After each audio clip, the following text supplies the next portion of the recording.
ఈరోజు మన సెమీకండక్టర్‌లో సిస్టమ్ వెరిలాగ్‌కి ఉండే కొన్ని డిఫరెన్సెస్ చూద్దాం. ఊప్స్ అనే కాన్సెప్ట్ మనకి సిస్టమ్ వెరిలాగ్‌లో చూడ్డానికైతే దొరుకుతుంది. అదే మన వెరిలాగ్ కాన్సెప్ట్‌లో మనకి వెరిలాగ్ కోడింగ్‌లో ఊప్స్ అనేది మనకి ఉండదు. ఆబ్జెక్ట్ ఓరియెంటెడ్ ప్రోగ్రామింగ్ అనమాట ఊప్స్ అంటే. ఓకే.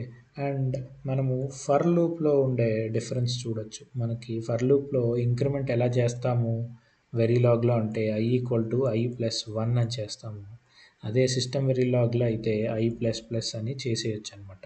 అండ్ మాడ్యూల్ ఇన్‌స్టాన్షియేషన్‌లో చూడొచ్చు.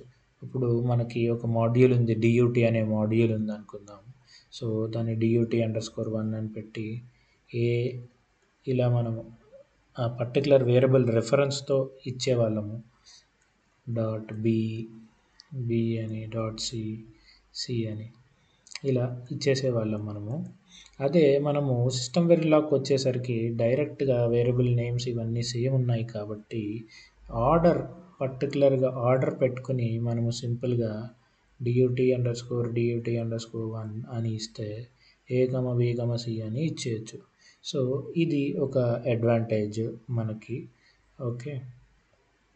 ఇంకా ఇలాగే చూసినట్టయితే డేటా టైప్స్ అనేవి ఉంటాయి. ఇక్కడ ఓన్లీ 4 స్టేట్ డేటా టైప్స్ ఉన్నాయి.